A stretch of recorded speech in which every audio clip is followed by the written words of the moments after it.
Welcome to English Audio Club.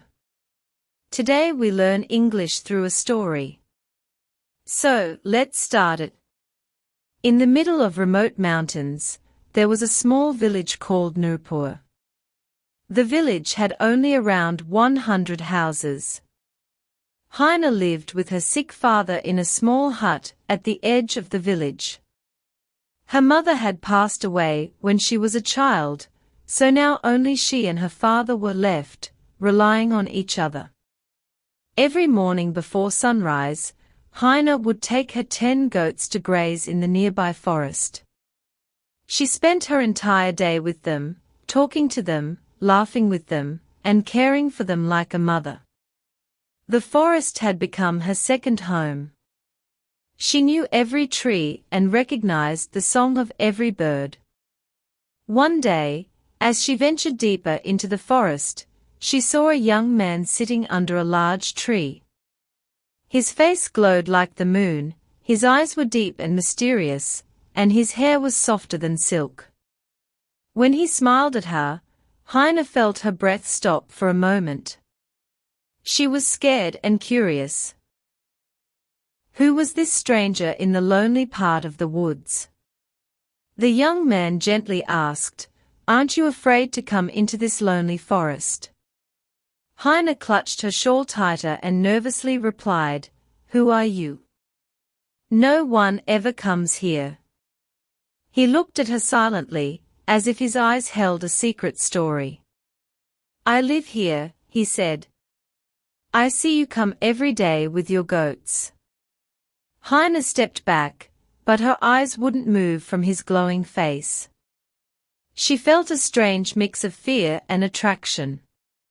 "What's your name?" she asked bravely. His deep voice replied, "Junaid." It felt as if even the trees whispered his name. From that day on, everything changed. Every time Hina went into the forest, Junaid was already there, and waiting under the same tree. Their conversations began cautiously, but soon turned into laughter, stories, and secrets. He showed her hidden places she'd never seen. Like a lake behind a hill with clear blue water that sparkled under moonlight, or flowers that glowed in the dark, or fruits that tasted like heaven. There was magic in Junaid's words, and maybe in Junaid himself. Hina's heart, which had long been burdened with loneliness and responsibilities, now found joy in those precious moments with him. One day, she finally asked, "Where do you come from? Don't you have a home?" Junaid looked down and said, "My home is not in this world. I'll tell you the truth, when the time is right." Though Hina was full of questions, she stayed silent, and trusting his words. With Junaid, the forest felt alive, birds sang more joyfully, the wind felt softer, and every leaf seemed to tell a story. A quiet love had begun to bloom inside her. When she was with him, time felt like it stopped. Even the trees and skies seemed to watch their silent bond unfold. Their silence was full of meaning, as though two souls had found a way to speak without words. In Junaid's presence, Hina felt a light awaken inside her, one she had never known. It was as if a beautiful story had always been hidden behind the curtain of her ordinary life, and now it was slowly unfolding. When she listened to Junaid, it felt like he was opening the door to another world, a world without pain, where only gentle, pure emotions existed. One day, while they sat together in a garden full of glowing flowers, Junaid looked at her. His eyes sparkled with a mysterious light, like he was about to share a secret centuries old. Hina's heart pounded, not from fear, but from a deep curiosity. She knew this love wasn't ordinary. It felt sacred, like something ancient and celestial. The breeze whispered a prayer through the trees, and in that moment, Hina sensed she wasn't just a simple girl anymore. Her destiny was beginning to connect with something vast and mysterious. Meeting Junaid had become the soul's nourishment she never knew she needed. The girl who used to silently follow her goats was now learning to laugh, to think, and most of all, to feel. But as the seasons began to change, Hina noticed a quiet sadness deepening in Junaid's eyes. One evening, as the sun dipped behind the forest hills and the sky turned a deep orange-red, Junaid called Hina to the lake where they often met. There was a heavy stillness in the air, something unspoken filling the space between them. For the first time, he gently took her hand. His voice had the depth of a river's depths. "I love you," he said. "Every moment I see you, something in me comes alive. I don't know what this feeling is, but I do know, without you, I am incomplete. Will you be mine?" Hina stood stunned. She had never imagined anyone would say something so beautiful to someone like her, a poor shepherd girl with no name, no promises for the future. Hesitantly, she whispered, "I'm just an ordinary girl, Junaid, and you." Junaid held both her hands in his and said softly, "I know you doubt me. Maybe you're even afraid. But it's time I told you the truth." Hina looked at him, but stayed silent. Her heart raced. Junaid lifted his eyes to the sky and said, "I'm not human. I'm a jinn, a being forbidden from love for centuries. Bound by the rules of my clan, kept far from the human world. But your eyes, your light pulled me out of the darkness." Hina's face turned pale. She stepped back, as if the ground beneath her had shifted. But then she steadied herself and said quietly, "But you never hurt me. You taught me how to smile. Does your truth really change what we share?" Junaid's eyes welled with tears. "My love is real. But there's no place for you in my world. And if my kind finds out, you could be in danger too." Just then, a voice called their names from deep within the forest. The trees' shadows grew longer. The air turned cold. A message had arrived from the world of the jinn. Junaid's truth was no longer just between him and Hina. He looked at her and said, "The time has come, Hina. Either I break the vows that bind me, or I lose you forever. But remember, true love always brings a test. If you're ready, we must see this story through to the end fate has written for us." Hina stood still silent. Her eyes held a mix of fear, love, and faith. She looked up at the sky, as if asking her mother's soul for guidance. Then, she took Junaid's hand and whispered, "I'm with you, no matter your world or mine. Because when love is true, it rises above all boundaries, castes, and realms." The forest's silence broke. A glowing light shimmered through the air. The story had reached the moment where love would be tested through sacrifice. As days passed, Hina and Junaid's bond grew deeper. The forest, once a place of loneliness, now became witness to their growing affection. When Junaid spoke, his voice felt like a gentle echo from deep mountains, like the calm after the rain. Hina often felt like she was living in a dream. She had now learned how to laugh again. Sometimes, when Junaid cracked a joke, her laughter echoed through the trees, and even the birds seemed to join in. One evening, he called her to their usual spot by the lake. Moonlight danced on the surface of the water. The air was scented with the arrival of night. Junaid sat quietly, and gazing at his reflection in the lake. For the first time, his face carried a seriousness, like he was ready to make a life-altering decision. He finally asked, "Do you know what you mean to me?" Hina lowered her eyes, her heart pounding. When she looked up, his eyes were aglow, but not with fear. With love. A light that poured from the soul. "I want you to become the part of my life I've always longed for," he said softly. "Without you, this forest, this light, this air, none of it means anything. If you're willing, I want to marry you."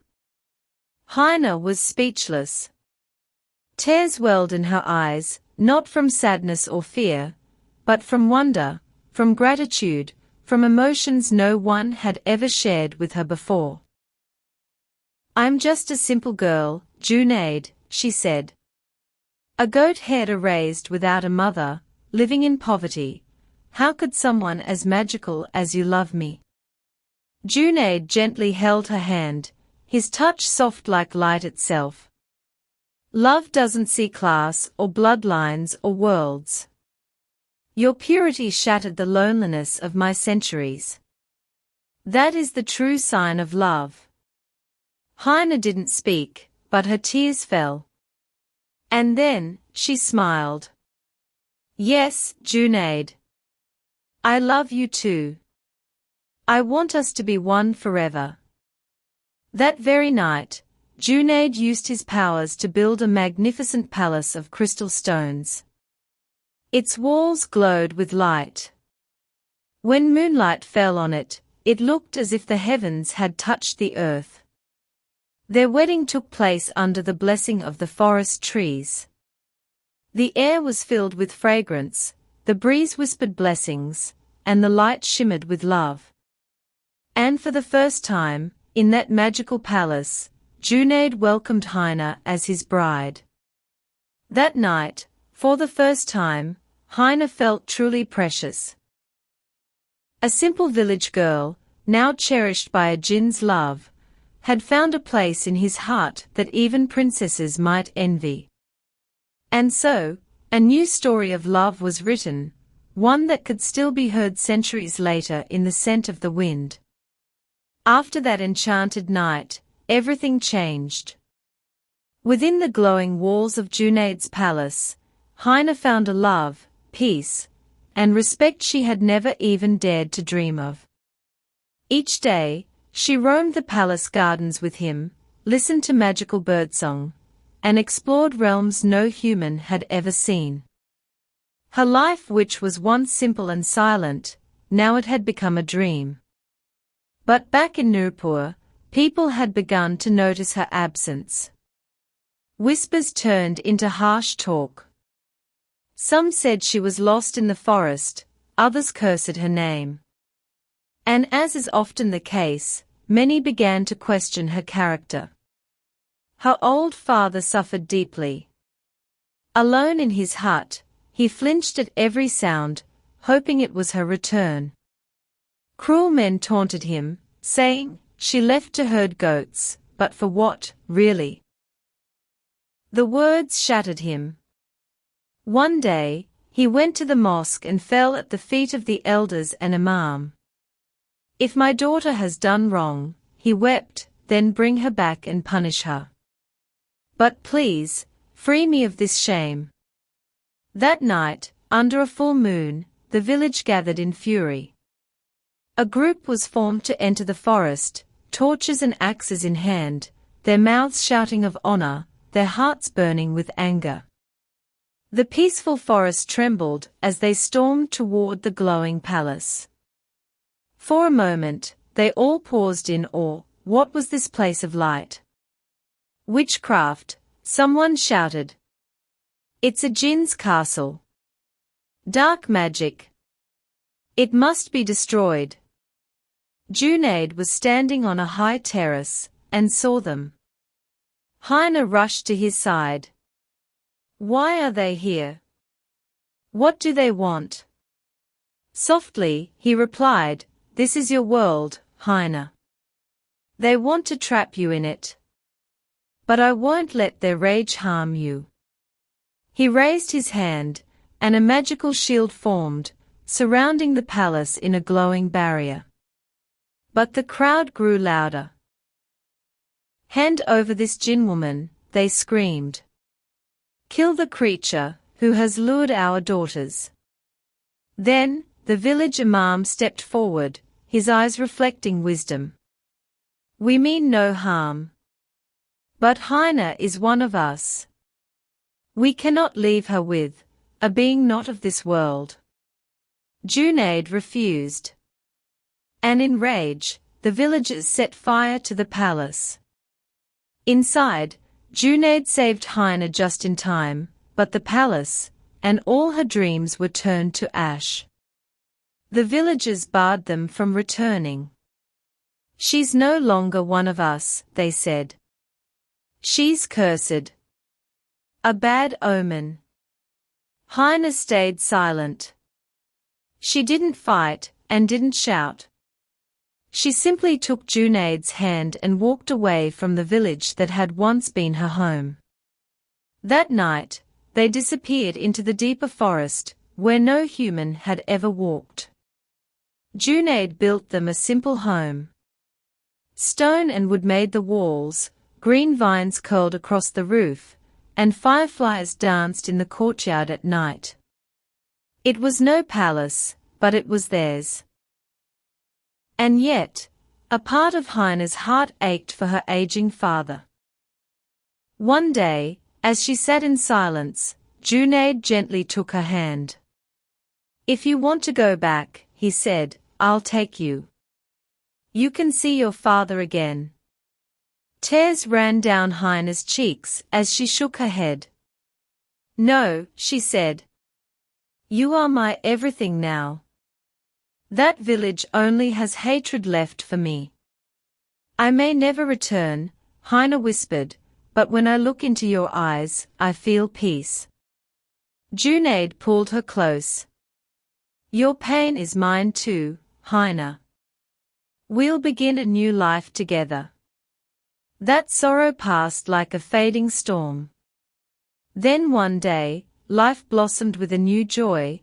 Hina was going to be a mother. Her face glowed with the light of motherhood. Her eyes sparkled with the dreams of a new soul taking shape inside her.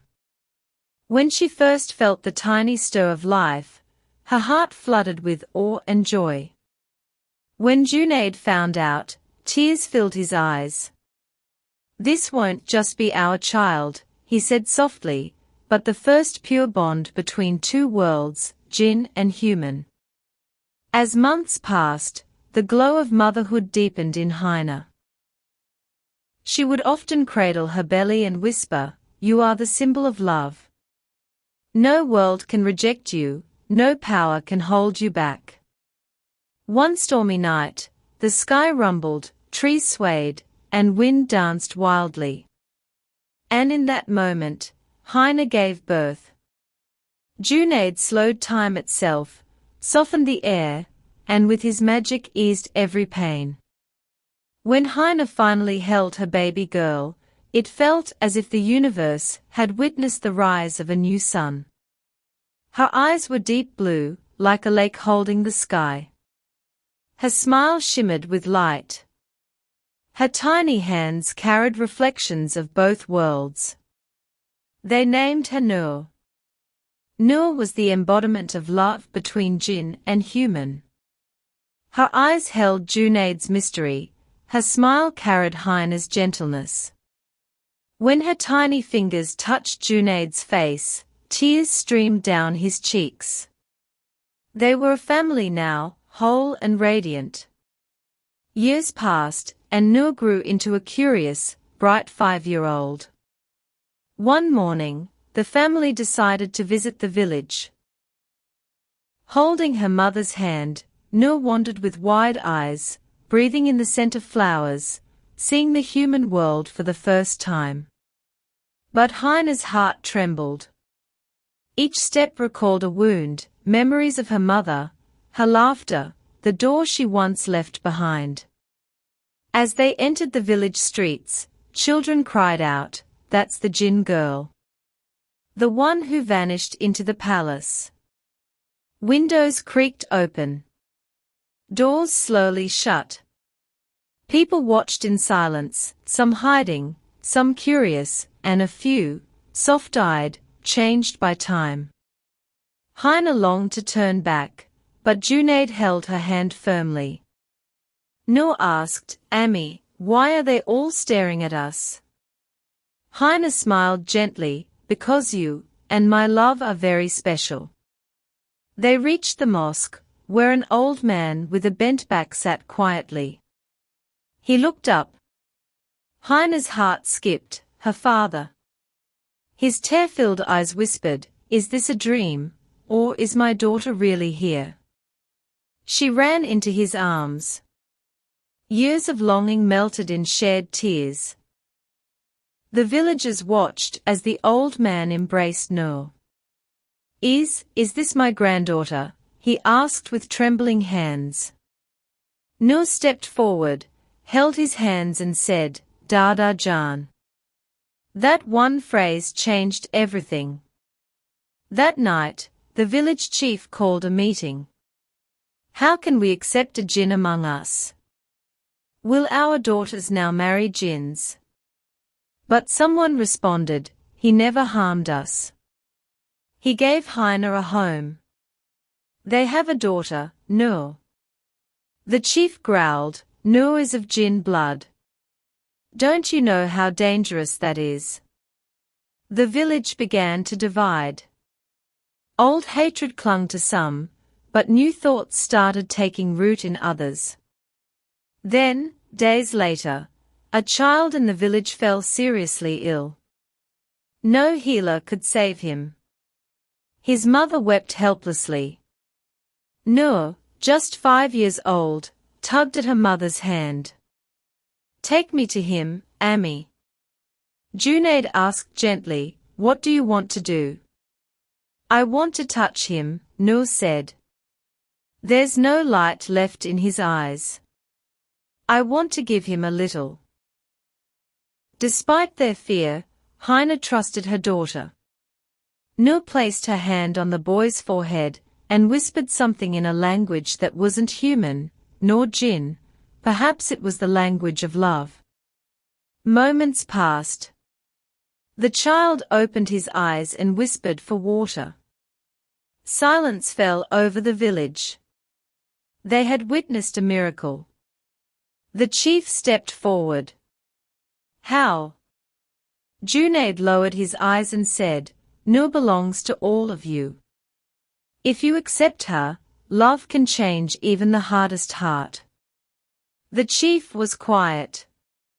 Then he spoke softly, "Forgive us. Perhaps we punished you without understanding." That night, and that miracle changed the village. Doors opened. Smiles returned. Noor was welcomed as the daughter of the village. Hina and Junaid were once pushed away, but now the same people welcomed them back. Thanks for watching. If you enjoyed this story and want to hear more real-life inspired tales, don't forget to like the video, subscribe to English Audio Club, and hit the bell icon so you never miss a story. Your support means the world, and I'll see you in the next one.